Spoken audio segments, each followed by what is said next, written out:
안녕하세요. 오늘 대한민국 정치권과 사회 전반이 또 한 번 거대한 소용돌이에 휩싸였습니다. 하루 종일 쏟아진 뉴스들 가운데는 단순 해프닝으로 넘기기 어려운 사건들도 있었고, 여론의 방향 자체를 흔들 정도로 파장이 큰 이슈들도 이어졌는데요. 특히 지금 온라인과 정치권에서는 도대체 어디까지가 진실이냐, 왜 같은 사건을 두고 반응이 이렇게 다르냐는 말까지 나오고 있습니다. 미국 트럼프 대통령의 예상 박친중 발언으로 보수 진영 일부가 혼란에 빠진 상황부터 시작해서 박상용 검사 징계 논란을 둘러싼 검찰 내부의 미묘한 움직임, 그리고 국민적 관심이 집중되고 있는 남우호 피격 사건 후속 정황까지 분위기가 심상치 않습니다. 여기에 민주당 내부 권력 구도 변화 조짐과 삼성전자 파업 위기까지 겹치면서 정치, 경제, 안보 이슈가 한꺼번에 폭발하고 있는 상황인데요. 특히 이번 사안들은 단순히 뉴스 몇 줄로 끝날 문제가 아니라는 점에서 더 주목받고 있습니다. 어떤 사건은 검찰 조직 전체의 신뢰 문제로 번지고 있고, 어떤 이슈는 외교안보 리스크로 연결되며, 또 어떤 문제는 대한민국 경제 전체를 흔들 수 있다는 우려까지 나오고 있습니다. 실제로 온라인 커뮤니티와 정치권 반응을 보면 지금 한국 사회가 매우 위험한 갈림길에 들어선 것 아니냐는 이야기까지 등장하고 있을 정도입니다. 무엇보다 흥미로운 건 같은 사건을 두고도 정치 성향과 진영에 따라 전혀 다른 해석이 쏟아지고 있다는 점입니다. 누군가는 외교적 발언이라고 하고, 또 누군가는 굴욕이라고 말합니다. 누군가는 수사 관행이라고 주장하지만 또 다른 쪽에서는 명백한 위법이라고 반발합니다. 결국 지금 국민들이 혼란스러워하는 이유는 사건 자체보다도 그 사건을 바라보는 권력과 언론의 태도가 너무 다르기 때문일지도 모르겠습니다. 오늘 영상에서는 단순 자극적인 제목만 따라가는 것이 아니라 실제로 어떤 말들이 나왔고 어떤 흐름으로 상황이 움직이고 있는지, 그리고 왜 이 문제들이 서로 연결되어 있는지까지 차근차근 짚어보겠습니다. 지금부터 하나씩 살펴보겠습니다. 먼저 오늘 정치권과 온라인 커뮤니티를 동시에 뜨겁게 달군 장면부터 보겠습니다. 바로 트럼프 대통령의 공개 발언 때문인데요. 트럼프 대통령이 중국 방문 일정 중 공식 석상에서 시진핑은 위대한 지도자다, 중국은 위대한 국가다라는 표현을 사용하면서 국내 정치권 반응이 심상치 않게 흘러가고 있습니다. 특히 평소 중국 문제에 있어 누구보다 강경한 입장을 보여왔던 일부 보수 성향 인사들과 강성 커뮤니티에서는 예상치 못한 분위기가 감지되고 있는데요. 평소 같았으면 친중 발언이다, 굴욕 외교다라는 비판이 쏟아졌을 법한 상황인데도 이번에는 상당수 인사들이 말을 아끼거나 애매한 해석을 내놓고 있다는 겁니다. 일부에서는 트럼프 특유의 협상용 화법일 뿐이다, 외교 무대에서 흔히 나오는 의례적 표현이다라고 선을 긋고 있는데요. 사실 국제 외교 무대에서는 상대 국가 정상에 대한 예우성 발언 자체는 드문 일이 아닙니다. 특히 미국 같은 강대국 지도자들은 공개석상에서 상대를 치켜 세우면서도 뒤에서는 훨씬 냉정하게 전략적 계산을 하는 경우가 많습니다. 겉으로는 웃으며 악수하지만 실제 협상 테이블에서는 철저히 자국 이익 중심으로 움직이는 것이 국제정치의 현실이라는 것이죠. 그런데 이번 상황이 유독 논란이 되는 이유는 바로 반응의 온도차 때문입니다. 그동안 한국 대통령이 외교 무대에서 비슷한 수준의 원론적 표현만 사용해도 굴욕이다, 저자세다, 국격이 무너졌다라는 비판을 쏟아냈던 인사들이 이번에는 오히려 외교적으로 당연한 말이라며 의미를 축소하고 있기 때문입니다. 실제로 온라인에서는 왜 똑같은 행동인데 누구는 욕하고 누구는 이해하느냐, 결국 사람 따라 기준이 달라지는 것 아니냐는 비판이 빠르게 퍼지고 있습니다. 특히 정치에 큰 관심이 없던 중도층 사이에서도 이건 너무 노골적인 이중잣대 아니냐는 반응이 나오기 시작했다는 점이 주목됩니다. 더 흥미로운 건 일부 강성 지지층 내부에서도 혼란스러운 분위기가 감지된다는 점입니다. 평소 트럼프를 강하게 지지해왔던 사람들 입장에서는 이번 발언을 비판하기도 어렵고, 그렇다고 완전히 옹호하기에도 부담스러운 상황이라는 분석이 나옵니다. 실제로 일부 커뮤니티에서는 관련 게시글마다 댓글 분위기가 엇갈리며 내부 충돌 양상까지 나타나고 있다고 합니다. 결국 이번 논란의 핵심은 단순히 트럼프가 무슨 말을 했느냐보다 같은 행동을 두고 진영에 따라 전혀 다른 잣대가 적용되고 있다는 점에 있습니다. 그리고 국민들은 이제 그런 미묘한 차이를 예전보다 훨씬 빠르게 눈치채고 있습니다. 정치권이 생각하는 것보다 대중은 훨씬 냉정하게 흐름을 보고 있다는 이야기입니다. 결국 지금 국민들이 유심히 바라보고 있는 건 단순히 트럼프 대통령의 발언 그 자체가 아닙니다. 진짜 핵심은 바로 정치권과 진영 논리 속에서 드러나는 태도의 일관성이라는 지적이 커지고 있다는 점인데요. 같은 행동을 두고도 누구는 맹렬하게 비난하고 또 누구는 외교적 표현일 뿐이라며 감싸는 모습이 반복되면 국민 입장에서는 자연스럽게 정치권 전체에 대한 신뢰가 흔들릴 수밖에 없습니다. 특히 최근 들어 국민 여론은 과거처럼 단순 진영 논리만으로 움직이지 않는 분위기입니다. 예전에는 지지하는 정치인이나 정당이 어떤 행동을 하더라도 무조건 방어하는 흐름이 강했다면 이제는 같은 지지층 내부에서도 이건 좀 아닌 것 같다, 말이 앞뒤가 안 맞는다는 반응이 점점 더 자주 나오고 있습니다. 실제로 온라인 커뮤니티와 SNS에서는 이번 사안을 두고 선택적 분노, 선택적 애국주의, 내 편이면 괜찮고 남의 편이면 문제냐 같은 비판이 빠르게 확산되고 있는데요. 특히 젊은 세대를 중심으로는 정치권 전체가 진영 논리에 너무 갇혀 있다는 피로감도 상당히 커진 분위기입니다. 더 주목해야 할 부분은 이런 분위기가 단순 인터넷 여론에만 그치지 않는다는 점입니다. 정치 전문가들 사이에서도 국민들이 이제는 정치인의 말보다 태도를 본다는 분석이 나오고 있습니다. 어떤 발언을 했는가보다 더 중요한 건 비슷한 상황에서 얼마나 일관된 기준을 유지하느냐라는 겁니다. 왜냐하면 국민들은 결국 공정함을 원하기 때문입니다. 내가 지지하는 정치인이든 반대하는 정치인이든 같은 기준으로 평가받기를 원하는데 현실에서는 그 기준이 사람에 따라 너무 다르게 적용된다는 불만이 쌓이고 있는 것입니다. 그리고 이런 인식이 반복될수록 정치 혐오와 냉소 역시 더 커질 수밖에 없습니다. 지금 정치권이 가장 경계해야 할 부분도 바로 이것입니다. 단기적으로는 지지층 결집에 도움이 될 수 있을지 몰라도 장기적으로는 어차피 다 자기 편만 감싼다는 인식이 굳어질 경우 결국 가장 큰 피해는 정치 시스템 전체의 신뢰 붕괴로 이어질 수 있기 때문입니다. 이어서 지금 법조계와 정치권에서 가장 뜨거운 논란 중 하나로 떠오른 박상용 검사 징계 문제를 살펴보겠습니다.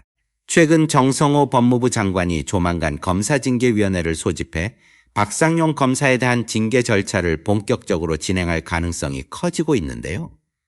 그런데 징계 여부보다 더 큰 논란으로 번지고 있는 건 이 과정을 둘러싸고 검찰 내부와 일부 언론 그리고 여권 인사들까지 한꺼번에 움직이며 박 검사를 방어하는 듯한 분위기가 형성되고 있다는 점입니다.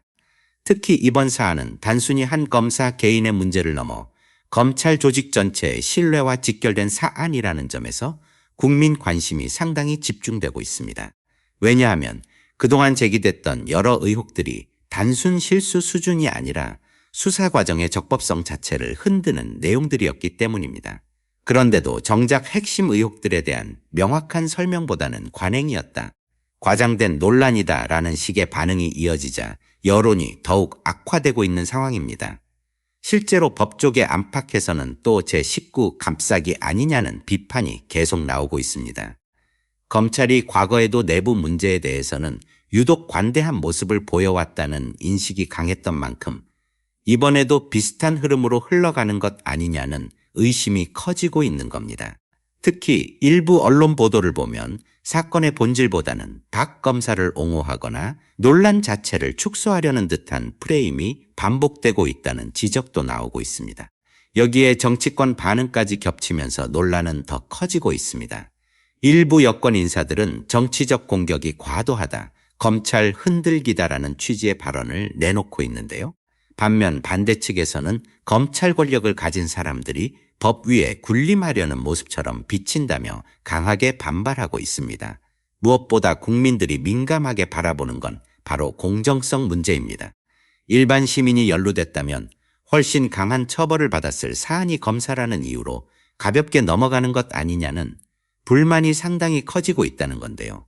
결국 이번 논란은 박상용 검사 개인의 문제가 아니라 대한민국 검찰 시스템이 과연 같은 법과 기준을 모두에게 적용하고 있는가라는 근본적인 질문으로 이어지고 있습니다.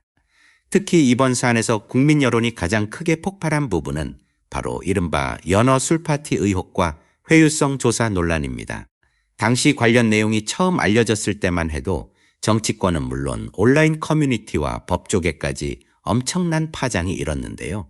단순한 식사 제공 수준이 아니라 피의자 진술과 수사 방향에 영향을 줄 수 있는 부적절한 접촉 아니냐는 의혹까지 제기되면서 국민적 충격이 상당했습니다. 그런데 정작 징계 절차가 진행되는 과정에서는 많은 사람들이 예상했던 핵심 내용들이 중심에서 빠지는 분위기가 감지되기 시작했습니다. 특히 국민들이 가장 궁금해했던 연어 술파티 의혹이나 회유성 조사 논란보다 상대적으로 주변적인 사안들만 부각되는 모습이 이어지면서 결국 또 흐지부지 끝나는 것 아니냐는 비판이 거세지고 있습니다. 대검 감찰 과정 자체를 향한 의심도 커지고 있습니다. 법조계 일각에서는 애초부터 결론을 정해놓고 최소한의 징계만 맞추려는 것 아니냐는 이야기까지 나오고 있는데요. 실제로 온라인에서는 검찰은 결국 자기 조직은 절대 제대로 처벌하지 않는다. 일반인이었으면 벌써 구속 이야기 나왔을 사안이라는 반응들이 빠르게 퍼지고 있습니다. 더 논란이 된 건 박상용 검사 측 분위기였습니다. 징계 절차 이후 박 검사가 상당히 안도하는 반응을 보였다는 이야기가 전해지면서 여론이 더 악화된 건데요. 한 검사 출신 인사는 언론 인터뷰에서 그렇게 시끄러웠던 연어 술 파티, 진술 세미나, 형량 거래 의혹이 결국 핵심 쟁점에서 비껴가는 분위기라고 말하기도 했습니다. 이 발언이 알려지자 시민들 사이에서는 결국 검찰 내부에서는 이미 끝난 게임처럼 보고 있는 것 아니냐는 냉소적인 반응까지 나오고 있습니다. 특히 국민들이 분노하는 이유는 단순히 의혹 자체 때문만은 아닙니다. 더 큰 문제는 국민적 논란이 이렇게 거셌던 사안조차 시간이 지나면 조직 논리 속에서 축소되거나 흐려지는 것처럼 보인다는 점입니다. 그리고 이런 장면들이 반복될수록 국민들의 사법 신뢰 역시 급격히 흔들릴 수밖에 없습니다. 법을 집행하는 기관이 스스로에게만 관대한 모습을 보인다는 인식이 강해질 경우 결국 국민들은 법 앞에 평등이라는 원칙 자체를 의심하게 되기 때문입니다. 그런데 논란은 여기서 끝나지 않았습니다. 일부 검사 출신 인사들과 법조계 관계자들 사이에서 탕수육 정도 제공하는 건 오래된 수사 관행 아니냐는 취지의 발언까지 나오면서 오히려 여론이 더 거세게 폭발하고 있는 상황입니다. 처음 이 발언이 알려졌을 때 많은 시민들은 귀를 의심했다는 반응을 보였는데요. 국민 입장에서는 단순 식사 문제가 아니라 피의자 진술 과정에서 음식 제공이나 친밀한 분위기 조성이 실제 심리적 압박과 회유로 이어질 수 있다는 점 자체가 핵심인데 이를 너무 가볍게 보는 것 아니냐는 겁니다. 특히 이번 논란이 민감한 이유는 검찰 수사라는 것이 기본적으로 막강한 권력을 바탕으로 이루어지기 때문입니다. 피의자 입장에서는 조사실 분위기 하나, 검사 말투 하나에도 엄청난 압박을 느낄 수밖에 없는데 그 과정에서 음식 제공이나 관계 형성이 진술 방향에 영향을 미칠 가능성을 배제할 수 없다는 지적입니다. 그래서 법조계 일각에서는 이번 사안을 단순 해프닝처럼 넘겨서는 안 된다는 목소리가 계속 커지고 있습니다. 김병주 의원 역시 매우 강한 표현으로 반발했습니다. 그는 음식 제공과 자백 유도를 마치 오래된 수사 기술이나 관행처럼 포장하는 것은 형사소송법 정신 자체를 정면으로 부정하는 행위라고 비판했는데요. 이어 피의자에게 음식물을 제공하며 진술을 유도하는 행위는 전형적인 이익 유도 방식으로 볼 수 있으며 이는 적법 절차 원칙을 훼손할 가능성이 크다고 주장했습니다. 실제로 형사소송법에서는 자백의 임의성을 매우 중요하게 판단합니다. 단순히 자백을 했다는 사실보다도 그 진술이 압박이나 회유 없이 자유로운 상태에서 이루어졌는지가 핵심이라는 것입니다. 만약 진술 과정에서 심리적 압박이나 이익 제공, 회유 정황이 인정될 경우 해당 자백은 증거 능력이 제한될 수 있습니다. 즉, 이번 논란은 단순히 탕수육 한 접시 문제가 아니라는 겁니다. 국민들이 불안해하는 건 검찰이 필요하다면 진술을 얻기 위해 어디까지 허용하고 있는가라는 부분입니다.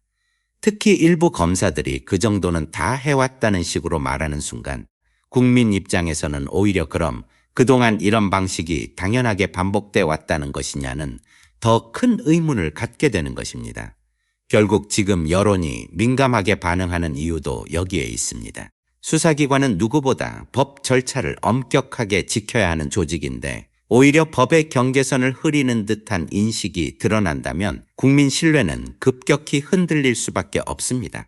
그리고 한번 무너진 사법 신뢰는 단기간에 회복되기 어렵다는 점에서 이번 논란을 가볍게 보기 어렵다는 목소리가 점점 커지고 있습니다. 특히 이번 논란이 더 심각하게 번지고 있는 이유는 사건 자체를 넘어 이제는 국민적 풍자와 조롱의 대상으로까지 확산되고 있다는 점입니다.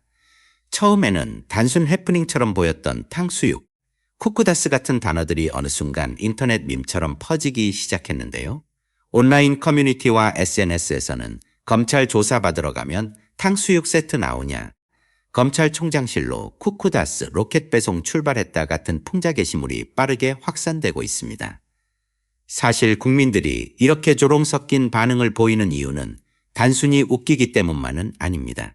그 안에는 대한민국 사법 시스템이 이렇게 가벼운 이야기거리로 소비될 정도까지 신뢰를 잃은 것 아니냐는 씁쓸한 감정도 함께 담겨 있다는 분석이 나옵니다.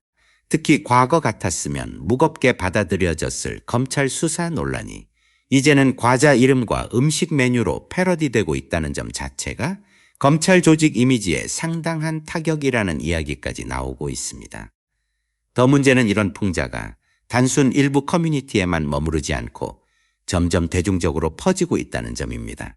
정치에 큰 관심이 없던 사람들까지도 도대체 무슨 일이길래 탕수육이 뉴스에 나오냐면서 관심을 갖기 시작했고 오히려 이런 밈문화가 사건을 더 널리 확산시키는 효과까지 만들어내고 있습니다.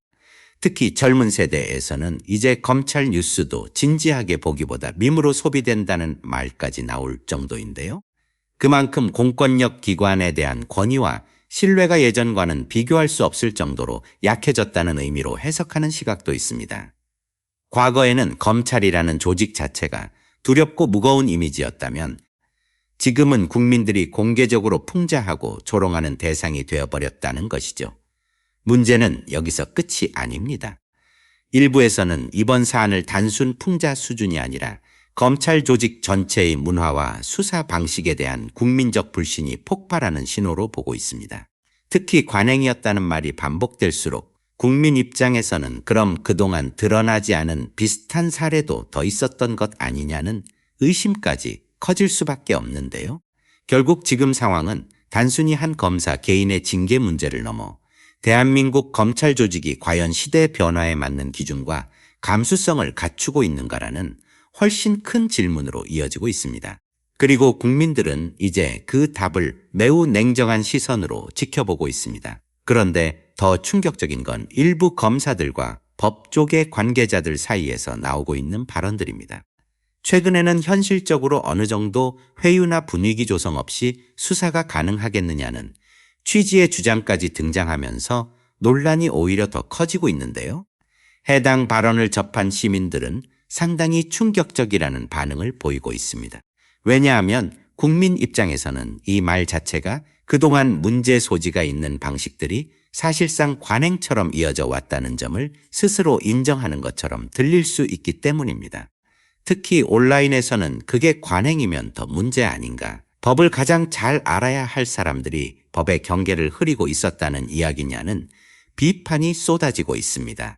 과거에는 검찰 수사 방식에 대해 국민들이 자세히 알기 어려웠지만 이제는 수사 과정 하나하나가 실시간으로 공개되고 여론의 평가를 받는 시대가 됐습니다. 그런 상황에서 원래 다 그렇게 해왔다는 식의 해명이 오히려 더 위험하게 들린다는 지적입니다. 법조계 안에서도 우려의 목소리가 적지 않습니다. 특히 일부 변호사들과 법학계 인사들은 만약 일반인이 비슷한 방식으로 타인을 회유하거나 허위 진술을 유도했다면 상당한 처벌을 피하기 어려웠을 것이라며 형평성 문제를 제기하고 있습니다. 그런데 검사라는 이유로 결국 정직 2개월 수준에서 끝난다면 국민들이 사법정의를 신뢰하기 어려워질 수 있다는 겁니다. 실제로 지금 국민 여론에서 가장 자주 나오는 말 중 하나가 바로 법 위의 검찰이라는 표현입니다. 법을 집행해야 할 조직이 오히려 내부 논리와 조직 보호를 우선시하는 것처럼 보인다면 결국 국민들은 법이 모두에게 공평하게 적용되는 것이 맞느냐는 근본적인 의문을 가질 수밖에 없습니다. 더 심각한 건 이런 불신이 단순히 검찰 조직 하나에만 머무르지 않는다는 점입니다. 검찰에 대한 신뢰가 흔들리기 시작하면 결국 경찰, 법원, 정부기관 전체에 대한 신뢰까지 연쇄적으로 영향을 받을 가능성이 있기 때문입니다. 실제로 전문가들 사이에서는 사법 시스템의 권위는 강한 처벌보다 공정성에서 나온다는 말도 나오고 있습니다. 국민들이 가장 중요하게 보는 건 힘의 크기가 아니라 같은 기준이 적용되는가라는 점이라는 것입니다. 그리고 지금 국민들이 느끼는 가장 큰 불안 역시 여기에 있습니다. 힘 있는 조직일수록 더 엄격한 기준이 적용돼야 한다고 생각하는데 현실에서는 오히려 반대로 보이는 장면들이 반복되고 있다는 겁니다. 이런 인식이 쌓이면 결국 사법 시스템 전체에 대한 냉소와 불신으로 이어질 수밖에 없습니다. 다음은 분위기가 급격히 바뀌고 있는 남우호 피격 사건 후속 상황입니다.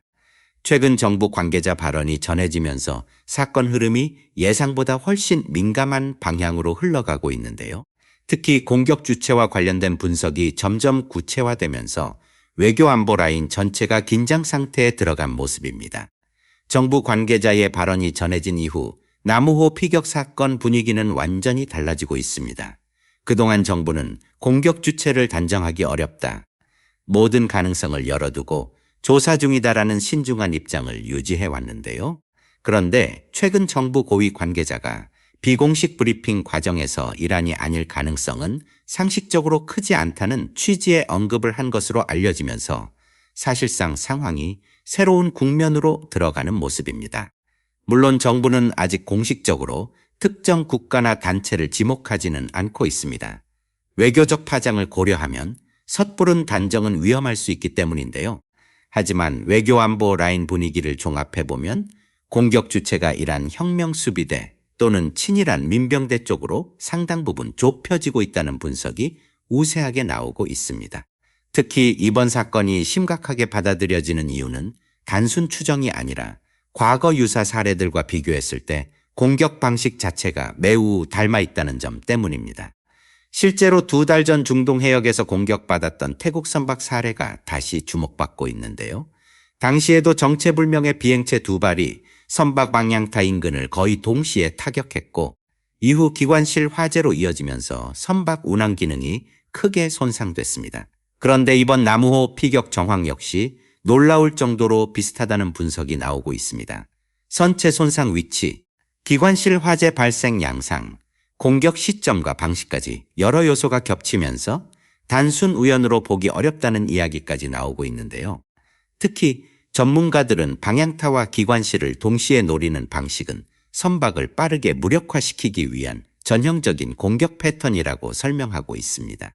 이 때문에 정부 내부에서도 단순 사고 가능성보다는 의도된 공격 가능성에 무게를 두는 분위기가 강해지고 있는 것으로 전해집니다. 실제로 군과 정보당국은 현재 미국 측 정보 자산과 함께 당시 해역 상황과 비행체 움직임, 통신 기록 등을 정밀 분석 중인 것으로 알려졌습니다. 또 하나 주목되는 부분은 정부 대응 수위입니다. 만약 공격 주체가 명확히 확인될 경우 단순 항해 수준을 넘어 외교적 대응과 국제 공조 움직임까지 이어질 가능성이 거론되고 있는데요. 특히 한국 선박이 국제 해역에서 공격받았다는 점 자체가 단순 지역 분쟁 문제가 아니라 국제 해상 안전 문제로 연결될 수 있기 때문입니다. 현재 외교부 역시 상황을 매우 예의주시하고 있습니다. 실제로 주한이란 대사가 외교부를 방문해 관련 설명을 들은 것으로 알려졌지만 아직까지 이란 측의 공식 인정이나 사과성 반응은 나오지 않은 상황입니다. 이 때문에 외교가에서는 사실상 서로 수위 조절을 하며 긴장 상태를 관리하고 있는 것 아니냐는 분석도 조심스럽게 나오고 있습니다. 무엇보다 중요한 건 이번 사건이 단순히 선박 한 척의 문제가 아니라는 점입니다. 만약 중동 해역에서 한국 선박을 둘러싼 안보 리스크가 현실화될 경우 국내 물류, 원유 수급, 해상보험료, 수출입 운송 비용까지 연쇄적으로 영향을 받을 가능성이 있기 때문입니다. 그래서 정부도 지금 단순 사건 조사 차원을 넘어 국가 안보와 경제 문제까지 함께 연결해서 바라보고 있는 분위기입니다. 박선원 의원 역시 이번 사건에서 가장 주목해야 할 부분으로 바로 공격 방식의 유사성을 언급했습니다. 그는 최근 국방위 관련 발언에서 이번 남우호 피격 양상은 과거 혁명수비대가 연루됐다고 알려진 사례들과 상당히 비슷하다고 말했는데요. 특히 단순 충돌이나 우발적 사고로 보기 어려운 이유로 공격 지점과 손상 형태를 꼽았습니다. 실제로 전문가들 사이에서도 이번 사건은 단순 사고 가능성보다는 정밀 공격 가능성에 무게를 두는 분위기가 점점 강해지고 있습니다. 현재 분석 대상이 되고 있는 핵심은 선체 하단 파공 형태와 기관실 손상 양상인데요. 일반적인 충돌 사고와 달리 특정 부위가 집중적으로 타격된 흔적이 발견되면서 드론 또는 소형 미사일 가능성까지 모두 열어두고 조사 중인 것으로 전해졌습니다. 특히 기관실은 선박의 심장부로 불리는 공간입니다. 이곳이 손상될 경우 추진력과 전력 시스템에 치명적 문제가 발생할 수 있기 때문에 군사 전문가들은 기관실과 방향타를 동시에 노리는 방식은 선박을 단시간에 무력화하려는 의도가 담긴 공격 패턴일 수 있다고 분석하고 있습니다. 이 때문에 정부 역시 단순 민간 해상 사고 차원이 아니라 안보 위기 상황으로 보고 대응 수위를 높이고 있는 분위기입니다. 현재 정부는 미국 측 정보기관과 군 정보 자산을 통해 당시 해역의 레이더 기록과 비행체 이동 경로, 주변 통신 정보 등을 공동 분석하고 있는 것으로 알려졌는데요. 사실상 한미 양국이 사건 원인을 함께 추적하는 단계에 들어간 셈입니다. 외교부도 상황을 매우 민감하게 바라보고 있습니다. 아직 공식적으로 특정 세력을 지목하지는 않고 있지만 공격 주체가 명확하게 확인될 경우 외교적 대응 수위를 높일 가능성이 점점 커지고 있다는 관측이 나오고 있습니다. 특히 국제 해역에서 한국 선박이 공격받았다는 점은 단순 지역 갈등이 아니라 국제법과 해상 안전 질서 문제로 확대될 수 있기 때문입니다. 더 우려되는 건 경제적 파장입니다. 최근 중동 해역 긴장이 다시 고조되면서 국내 해운업계와 에너지 시장도 빠르게 긴장 상태에 들어가고 있습니다.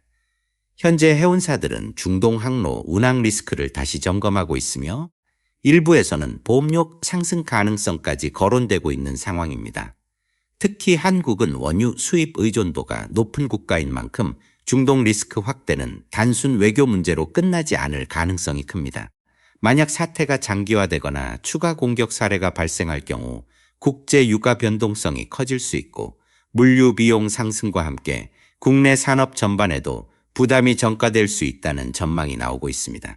실제로 전문가들 사이에서는 지금 세계 경제가 겨우 불안정한 흐름을 버티고 있는 상황에서 중동 변수까지 다시 커질 경우 글로벌 공급망 전체가 흔들릴 수 있다는 경고도 나오고 있는데요. 결국 이번 남우호 사건은 단순 해상 사고가 아니라 외교, 안보, 경제가 동시에 얽혀있는 매우 민감한 문제로 점점 확대되고 있는 분위기입니다. 다음은 민주당 내부 분위기로 넘어가 보겠습니다. 최근 조정식 의원이 국회 후반기 국회의장 경선에서 승리하면서 정치권 관심은 자연스럽게 낙선한 박지원 의원의 향후 행보로 쏠리고 있습니다. 특히 이번 경선은 단순한 자리 경쟁을 넘어 민주당 내부 권력 흐름과 차기 정치 구도까지 연결된다는 분석이 나오면서 더 큰 주목을 받았는데요. 박지원 의원은 결과가 나온 직후 비교적 담담한 반응을 보였지만 동시에 의미심장한 메시지도 남겼습니다. 그는 정치는 결국 도전의 연속이라는 표현을 사용하며 사실상 재도전 가능성을 강하게 시사했는데요. 정치권에서는 이 발언을 단순 패배 소감이 아니라 앞으로도 당내 영향력을 유지하겠다는 신호로 해석하는 분위기입니다.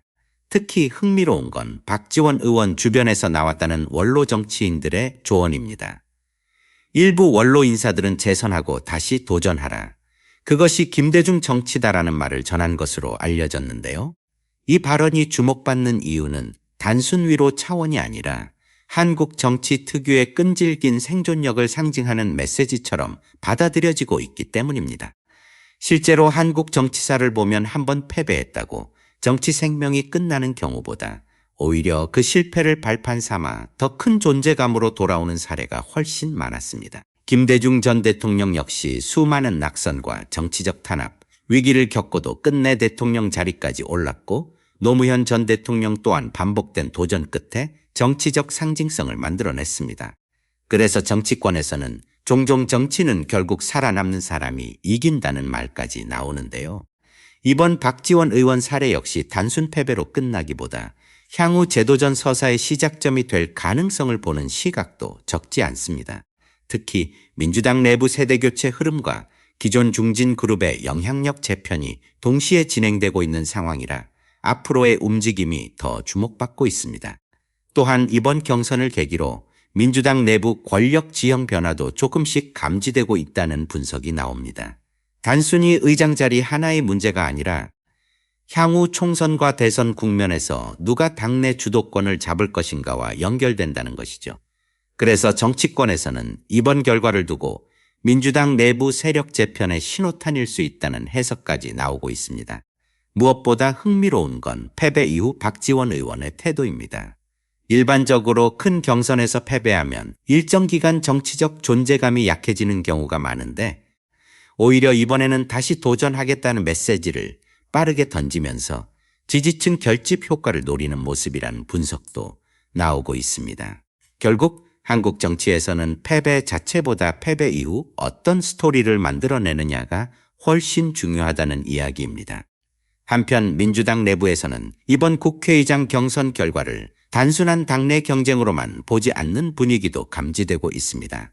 오히려 차기 대선 구도와 야권 전체 재편 가능성까지 연결해서 바라보는 분석들이 조금씩 나오고 있는데요. 최근 정치권에서는 조국, 한동훈, 김관영 등 차기 정치 지형에 영향을 줄 수 있는 인물들의 움직임이 동시에 거론되면서 여야 모두 긴장하는 분위기가 이어지고 있습니다. 특히 민주당 내부 일각에서는 향후 야권 지지층이 여러 갈래로 나뉠 가능성을 우려하는 목소리도 나오고 있습니다. 과거에는 비교적 단단하게 결집됐던 야권 표심이 최근에는 세대, 지역, 정치 성향에 따라 점점 더 세분화되고 있다는 분석인데요. 정치권에서는 이를 두고 이제는 단순 진영 구호만으로 표가 움직이지 않는 시대가 됐다는 말까지 나오고 있습니다. 그 중에서도 가장 민감하게 거론되는 부분이 바로 지역 기반 변화입니다. 전통적으로 민주당 지지세가 강했던 전북과 호남권, 그리고 최근 야권 확장 가능성이 주목받고 있는 부산 경남 지역 분위기가 예전과는 조금씩 달라지고 있다는 이야기인데요. 실제로 정치권에서는 지금 민심은 특정 정당에 대한 절대 충성보다 인물 경쟁력과 현실 문제 해결 능력을 더 중요하게 본다는 분석이 점점 힘을 얻고 있습니다. 특히 부산 지역은 차기 대선 전략에서 매우 중요한 변수로 평가받고 있습니다. 과거와 달리 젊은 층 유입과 산업 구조 변화, 부동산 경제 문제 등이 겹치면서 정치 민심 역시 빠르게 흔들리고 있기 때문입니다. 여기에 전북 지역 역시 기존 민주당 핵심 지지층 내부에서 세대 간 인식 차이가 커지고 있다는 분석이 나오면서 정치권이 예민하게 반응하고 있습니다. 일부 정치평론가들은 다음 대선은 단순 진영 대결이 아니라 중도층과 무당층을 누가 더 설득하느냐의 싸움이 될 가능성이 크다고 보고 있습니다.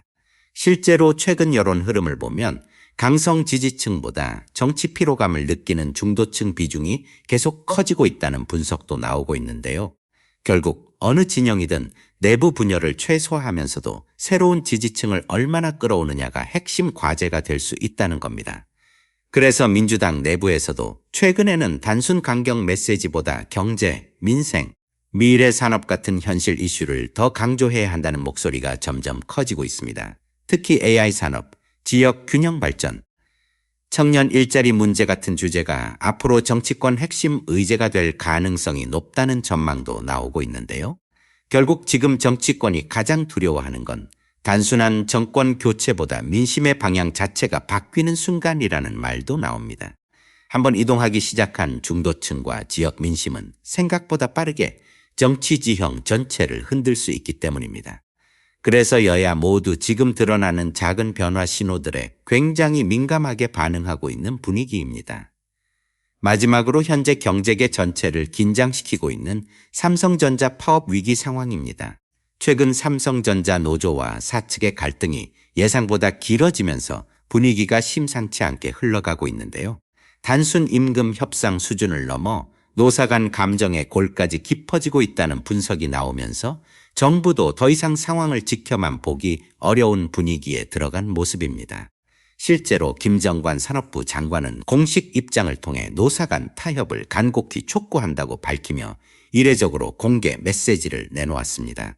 정부 고위 관계자가 특정 기업 노사 갈등에 대해 직접 언급하는 경우는 흔치 않은데 그만큼 이번 사안을 매우 민감하게 보고 있다는 의미로 해석되고 있습니다.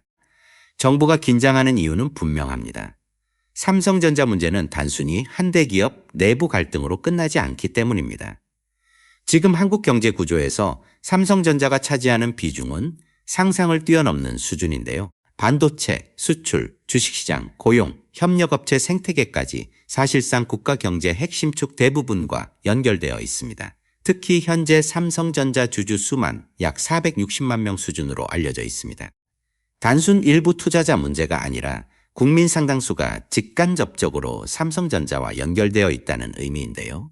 여기에 국민연금과 각종 연기금 자산까지 삼성전자 주가와 실적에 크게 연동되어 있기 때문에 삼성전자 상황은 사실상 국민 경제 전체 흐름에 직접 영향을 미친다고 봐도 과언이 아닙니다.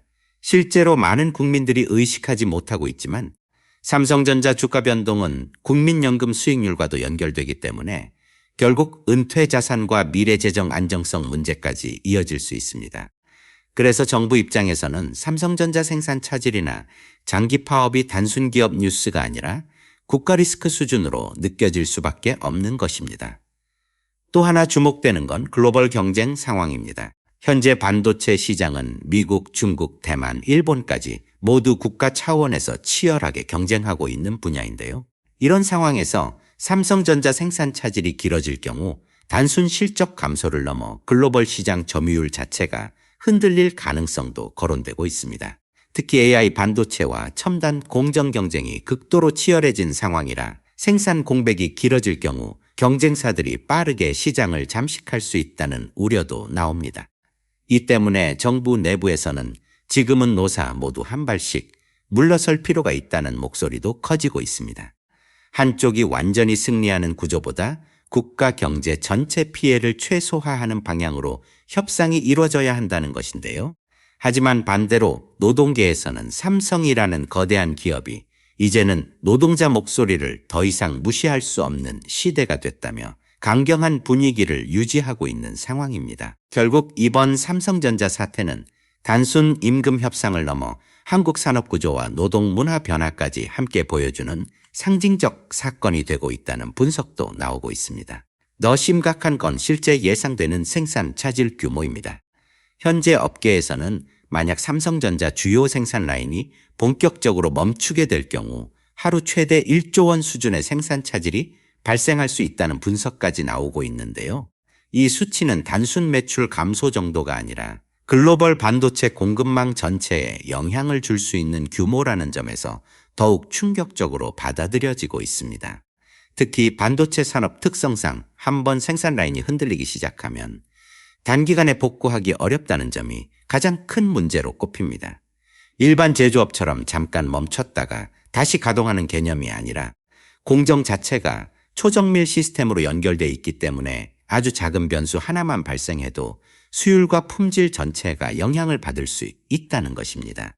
무엇보다 업계가 가장 우려하는 건 생산 중인 웨이퍼 손상 가능성입니다. 반도체 웨이퍼는 극도로 민감한 환경에서 수백 개 공정을 거쳐야 하는데요. 생산 과정, 도중 전력이나 온도, 클린룸 환경 등에 문제가 생기면 현재 가공 중인 물량 전체가 폐기될 가능성도 배제할 수 없습니다. 실제로 업계에서는 최악의 경우 피해 규모가 최대 100조 원 수준까지 확대될 수 있다는 전망도 조심스럽게 나오고 있습니다. 물론 이는 극단적인 시나리오를 가정한 수치이긴 하지만 그만큼 반도체 산업이 한번 흔들렸을 때 파급력이 엄청나다는 의미로 받아들여지고 있습니다. 더 무서운 건 삼성전자 하나만의 문제가 아니라는 점입니다. 삼성전자와 연결된 협력업체만 약 1,700여 개에 달하는 것으로 알려져 있는데요. 만약 생산 차질이 장기화될 경우 부품 공급업체, 장비업체, 물류업체, 소재업체까지 연쇄적으로 타격을 받을 가능성이 큽니다. 결국 대기업 한 곳의 문제가 아니라 한국 제조업 생태계 전체가 흔들릴 수 있다는 이야기입니다. 특히 지금 세계 반도체 시장은 AI 산업 폭발과 함께 공급 경쟁이 극도로 치열해지고 있습니다. 미국과 중국은 물론이고 대만 TSMC, 일본 반도체 기업들까지 국가 지원을 등에 업고 공격적으로 움직이고 있는데요. 이런 상황에서 삼성전자가 생산 차질을 겪게 되면 단순 손해를 넘어 글로벌 경쟁 주도권 자체를 빼앗길 수 있다는 우려도 커지고 있습니다. 실제로 전문가들 사이에서는 반도체 산업은 한번 고객사가 이탈하면 다시 되돌리기 어렵다는 말도 나옵니다. 글로벌 IT 기업들은 안정적인 공급을 가장 중요하게 보기 때문에 생산 불안정이 길어질 경우 다른 국가 업체로 물량을 돌릴 가능성이 있다는 것입니다. 그래서 정부 역시 이번 사태를 단순 노사 갈등으로만 보지 않고 국가 전략 산업 위기 차원에서 바라보고 있는 분위기입니다. 일부에서는 필요할 경우 긴급 조정권 발동 가능성까지 거론되고 있는데요. 이는 정부가 그만큼 상황을 심각하게 보고 있다는 의미로 해석됩니다. 결국 지금 삼성전자 파업 위기 상황은 단순 기업 내부 분쟁을 넘어 한국 경제의 체력과 산업 경쟁력, 그리고 미래 먹거리까지 연결된 매우 민감한 문제로 번지고 있는 상황입니다. 특히 이번 사태가 더욱 위험하게 받아들여지는 이유는 삼성전자 하나만 흔들리는 것으로 끝나지 않을 가능성이 크기 때문입니다. 현재 삼성전자와 직간접적으로 연결된 협력업체만 약 1,700여 개에 달하는 것으로 알려져 있는데요. 여기에는 반도체 장비업체, 소재기업, 부품 생산업체, 물류 운송업체까지 사실상 국내 첨단 산업 생태계 전반이 포함되어 있습니다. 즉, 삼성전자 생산 차질은 단순히 한 기업의 손실 문제가 아니라 한국 반도체 산업 전체에 연쇄 충격을 줄 수 있는 구조라는 겁니다. 만약 생산 라인 중단이 장기화될 경우 협력업체들은 주문 감소와 자금 압박을 동시에 겪게 될 가능성이 크고 일부 중소협력사는 생존 자체가 흔들릴 수 있다는 우려도 나오고 있습니다. 특히 반도체 산업은 하나의 공정이 멈추면 연결된 수많은 업체들이 동시에 영향을 받는 구조입니다.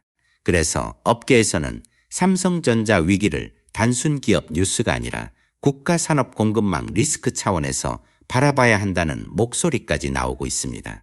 실제로 최근 정부와 경제부처가 상황을 예의주시하는 이유도 바로 여기에 있습니다.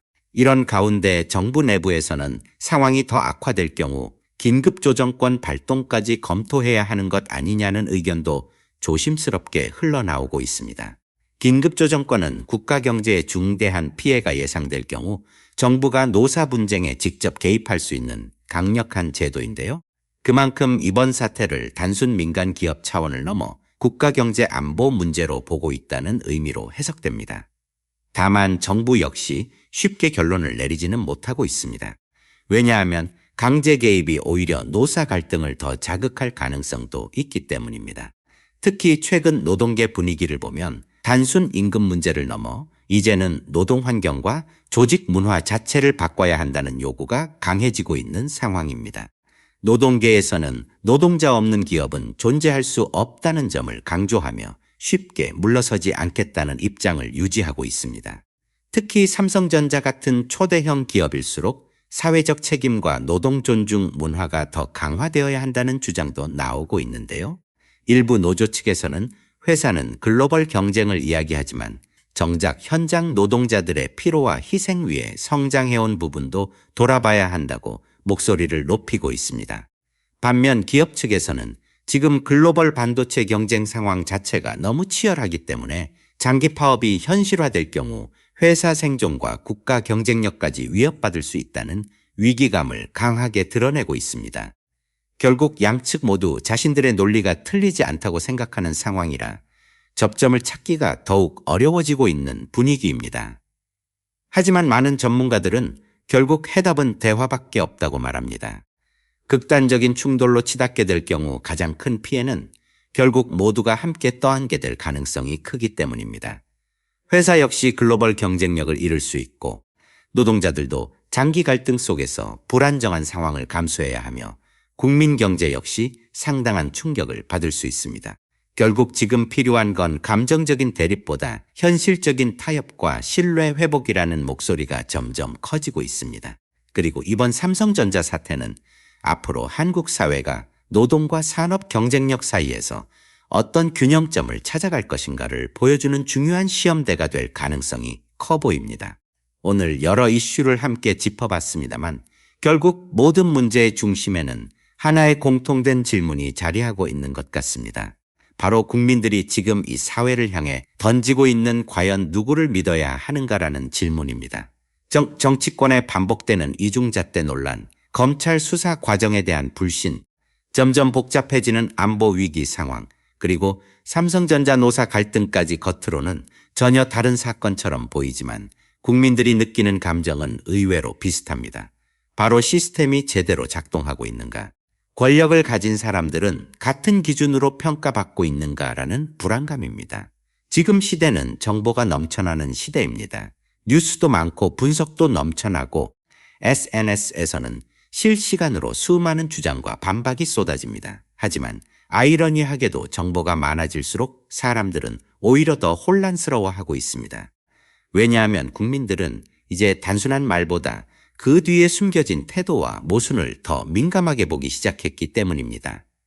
예전처럼 거대한 구호 하나만으로 여론이 움직이던 시대는 점점 끝나가고 있습니다. 국민들은 이제 누가 더 일관된가, 누가 책임 있는 모습을 보이는가, 그리고 누가 진짜 현실 문제를 해결하려 하는가를 훨씬 냉정하게 지켜보고 있습니다. 작은 말실수 하나, 모순된 행동 하나도 순식간에 퍼지고 기록되는 시대인 만큼 정치권과 권력기관 역시 과거 방식으로는 더 이상 국민 신뢰를 얻기 어려워졌다는 분석도 나오고 있습니다. 특히 오늘 다룬 사건들을 보면 단순한 개인 논란을 넘어 한국 사회 전체가 거대한 전환점 위에 서 있다는 느낌도 듭니다. 검찰 개혁 문제, 정치권 세대 교체, 글로벌 안보 리스크, 반도체 산업 경쟁까지 어느 하나 가볍게 볼 수 없는 문제들인데요. 결국 앞으로 대한민국이 어떤 방향으로 나아갈지는 국민 신뢰를 어떻게 회복하느냐에 달려있다는 목소리가 점점 커지고 있습니다. 그리고 무엇보다 중요한 건 국민들은 생각보다 훨씬 빠르게 변하고 있다는 점입니다. 이제는 단순 진영 논리보다 현실과 결과를 보기 시작했고 과거에는 넘어갔던 모순들도 그냥 지나치지 않습니다. 정치권과 권력기관이 그 변화를 읽지 못한다면 앞으로 더 큰 역풍을 맞게 될 가능성도 있다는 전망이 나오고 있습니다. 앞으로 이 사건들이 어떤 방향으로 흘러가게 될지, 또 오늘의 논란들이 한국 사회에 어떤 변화를 남기게 될지 계속 지켜봐야 할 것 같습니다. 끝까지 함께해 주신 여러분 감사합니다. 지금까지 김존이었습니다. 다음 영상에서 더 빠르고 깊이 있는 이야기로 찾아뵙겠습니다. 감사합니다.